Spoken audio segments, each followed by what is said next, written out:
Bosman ini mendukung 272 pejabat daerah sejak tahun 2022 dijabat oleh PLT sampai tahun 2027. Bahkan 100% kepala daerah di jabatan gubernur, wali kota, dan bupati di seluruh Indonesia yang hampir 500 wilayahnya hingga tahun 2027 dijabat oleh PLT. Sangat setuju. Setuju tidak ada pileg pemilihan legislatif hingga tahun 2027. Alias pileg 2024 tak perlu diadakan. Juga pilpres 2024 tidak perlu diselenggarakan. Setuju jabatan presiden diperpanjang 3 tahun lagi untuk mengatasi masalah pandemi hingga tahun 2027. Dan pastinya setuju jabatan presiden 3 periode. Sangat setuju di semua daerah hingga tahun 2027. Partai politik tidak berkuasa lagi sebagai pimpinan daerah sehingga 100% semua wilayah di bawah kendali pemerintah. Hal ini akan membuat Indonesia menjadi negara satu komando, garis lurus, tegak kemana aja. Pokoknya kemana saja presiden menghadap, saya manut.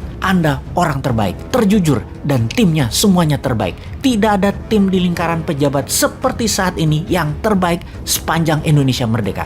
Bahkan di dunia sekalipun tidak ada yang lebih baik dari tim yang saat ini menjabat di Indonesia. Bahkan dari 270 juta warga Indonesia, hanya merekalah yang terbaik yang saat ini menjabat. Oposisi itu pecundang semua. Yang berbeda pendapat itu pecundang semua. Semua orang pintar terbaik saat ini sudah menjabat semua. Itulah luar biasanya pemerintah kali ini. Terbaik. Karena itu misalnya, tindakan mem-PCR-kan orang sehat adalah solusi yang harus didukung. Walaupun di banyak negara antigen dan PCR difokuskan untuk mereka yang bergejala dan sakit, namun orang sehat yang berpergian di Indonesia menggunakan transportasi publik di-PCR-kan dan di-antigenkan adalah benar. Juga pihak swasta yang menyediakan jasa tersebut dengan berbayar mahal adalah strategi yang benar. Itu semua demi mengurangi pandemi dan efek negatif lainnya. Setidaknya karena mahal mereka malas berpergian sehingga penyebaran virus bisa teratasi.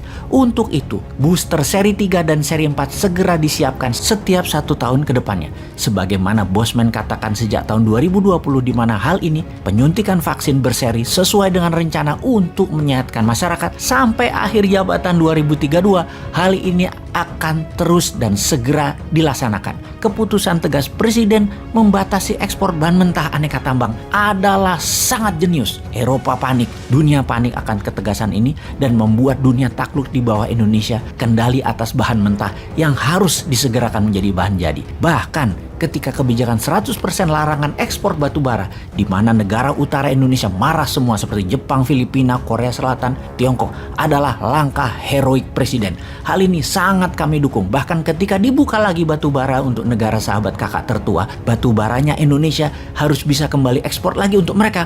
Kami pun dukung. Pasti manfaatnya baik untuk negara karena yuan kembali masuk. Kasihan Tiongkok itu, walaupun kakak mereka mengemis-ngemis untuk batu bara kita. Untung ada orang yang paham tentang kakak tertua ini di kabinet sehingga kita bisa memberikan sedikit kebaikan untuk Tiongkok yang sangat tergantung batu baranya oleh kita. Salut, itulah strategi yang benar. Lalu tidak ada terima kasih yang tertinggi dari kami, terutama saya pribadi sebagai warga NU. Juga sebagai salah satu co-founder dari perusahaan Urun Dana Santara. Dengan menggabungkan kekuatan ekonomi umat, ekonomi kerakyatan, mengkolaborasikan NU dengan Santara untuk dijadikan nama ibu kota baru Nusantara adalah sebuah kehormatan tertinggi. Nusantara, IKN, akan kami jalankan dengan amanah tinggi.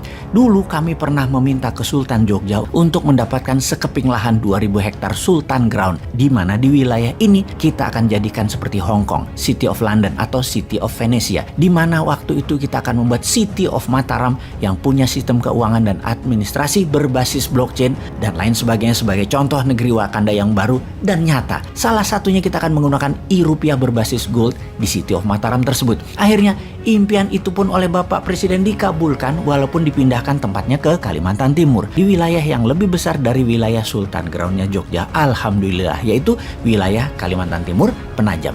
Saya pribadi yang pernah 5 tahun tinggal di Kalimantan Timur tersebut menjadi mendapat kehormatan. Pulang kampung nih kalau saya boleh pinjam frasa dari Obama dulu ketika mengunjungi Indonesia. Sekali lagi terima kasih atas IKN yang investasinya mendekati angka 1.500 triliun rupiah yang kemungkinan dapat dari kakak tertua setelah kita berbaik memberikan batu bara kita. Akan kita laksanakan dengan sepenuh hati mengingat ini adalah anugerah kehormatan bagi warga NU dan New Mind Santara yang dikabulkan permintaannya untuk membangun kekuatan ekonomi kerakyatan dan pertumbuhan ekonomi umat yang dibesarkan di ibu kota baru Nusantara. Demikian informasi singkat ini Bapak Pimpinan Tertinggi Negara Indonesia, matur sembah nuwun dari calon wakil presiden 2027-2032 yang tidak diunggulkan oleh oligarki.